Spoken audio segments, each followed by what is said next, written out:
आज हम बीए प्रथम वर्ष के प्रथम प्रश्न पत्र इतिहास में वैदिक संस्कृति के बारे में अध्ययन करेंगे। जैसा कि आपको जानकारी है कि वैदिक युग को मोटे तौर पर दो भागों में विभाजित करते हैं। एक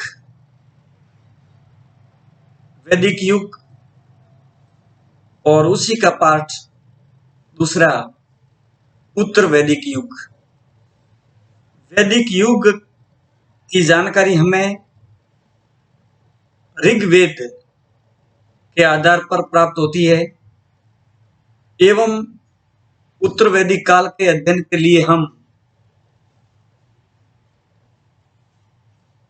यजुर्वेद, सामवेद, अथर्ववेद एवं उस समय के अन्य धार्मिक एवं अधार्मिक जो ग्रंथ हैं उस आधार पर करते हैं। वेद शब्द का शाब्दिक अर्थ ज्ञान है।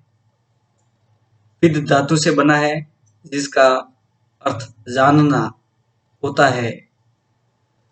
वैदिक सभ्यता यानी वेदों में हम आर्यों के बारे में पढ़ते हैं। आर्य शब्द का अर्थ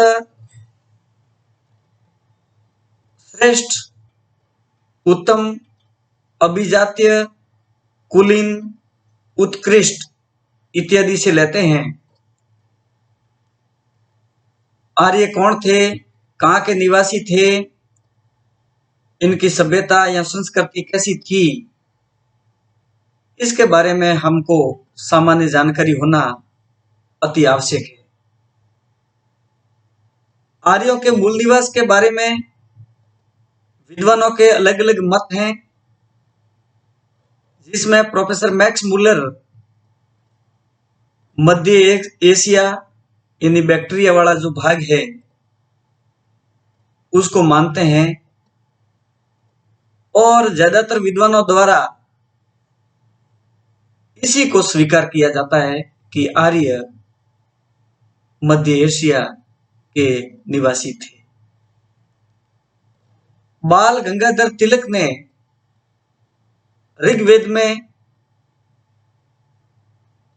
मिली जानकारी के आधार पर कि आर्य 6 महीने की लंबी रात और दिन से परिचित थे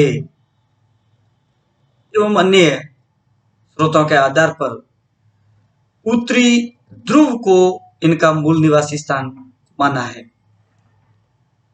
डॉक्टर अविनाश चंद्र दास ने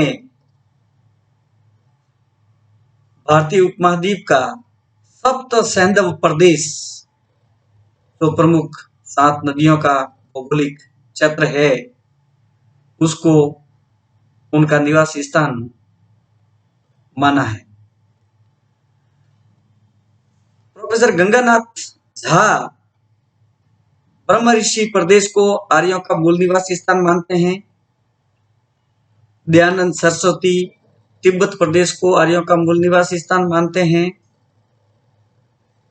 प्रोफेसर पेनका एवं हर्ट ने जर्मनी का मैदानी भाग आर्यों की शारीरिक विशेषताओं, भाषा शैली के आधार पर उनका कहना है कि आर्य जर्मनी के मैदानी भागों से भारत की धरती पर आए।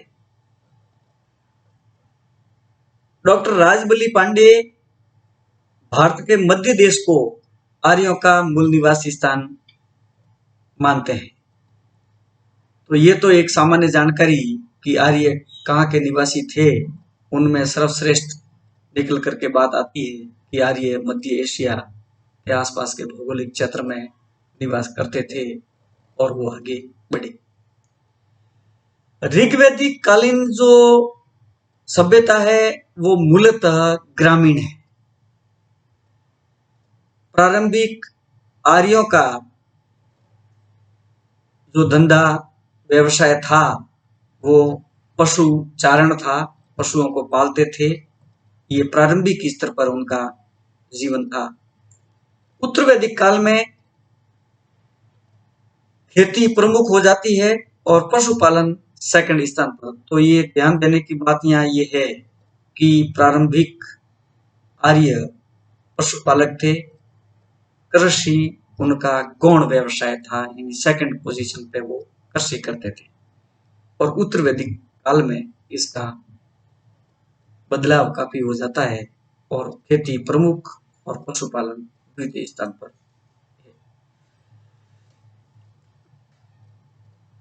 आर्य पूर्वी अफगानिस्तान, पंजाब, उत्तर प्रदेश के सीमावर्ती भूभाग और राजस्थान के गंगानगर, हनुमानगढ़ के इलाके में प्रारंभिक रहे और इसके बाद वो धीरे धीरे भारत की धरती पर आगे बढ़े।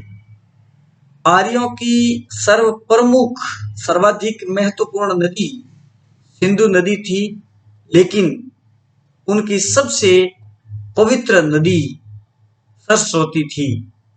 ध्यान रखना, सर्वाधिक महत्वपूर्ण नदी सिंधु थी एवं सबसे पवित्र नदी वो सरस्वती को मानते थे।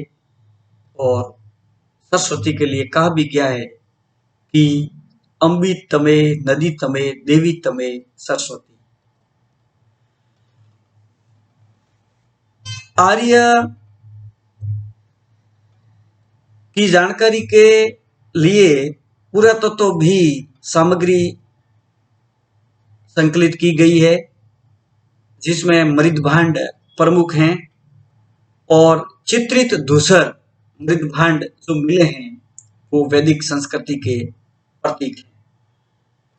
ऋग्वेद में गंगा नदी का उल्लेख केवल एक बार आया है, यमुना नदी का 3 बार प्रयोग हुआ है शब्द। टोटल नदियों की संख्या ऋग्वेद में 25 के आसपास है और सप्त सैंधव जो नदियां हैं या सप्त सैंधव प्रदेश जिसको अपन कहते हैं वो सरस्वती, सिंधु, सतलज, व्यास, रावी, झेलम और चिनाब नदियों का जो इलाका है वो सप्त सैंधव प्रदेश कहलाता है। एक बार ध्यान से वापिस सुनना कि सरस्वती, सिंधु, सतलज, व्यास, रावी, झेलम और चिनाब ये सप्त सैंधव नदियां थी। सरस्वती एवं दृष्टद्वती नदियों के मध्य का जो क्षेत्र है वो ब्रह्मावर्त इलाका कहलाता था। ऋग्वेद के अंदर हिमालय की एक चोटी मुंजवंत का भी उल्लेख मिलता है। आर्य सोमरस का पान करते थे और वो सोमरस झाड़ी जो थी वो मुंजवंत चोटी पर पाई जाती थी।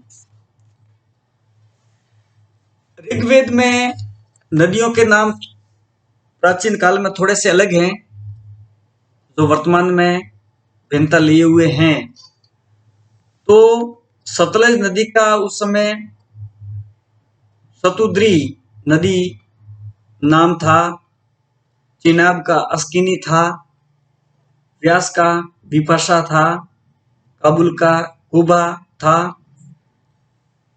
रावी का पुरुषनी नदी था, झेलम नदी का नाम वितस्ता था, गोमल का गोमती और घग्गर जो नदी उसका दृष्टद्वती नाम से जानी गई है ऋग्वेद में। ईरानी ग्रंथ एक जैन अवेस्ता और भारत का ऋग्वेद लगभग तुलनात्मक समानता थोड़ी लिए हुए है। ऋग्वेद में कई बार ये पूछा जाता है कि इंद्र का उल्लेख कितनी बार हुआ, उसका उल्लेख कितनी बार हुआ। तो ऋग्वेद में सबसे ज्यादा उल्लेख इंद्र का 250 बार हुआ है, अग्नि का 200 बार हुआ है।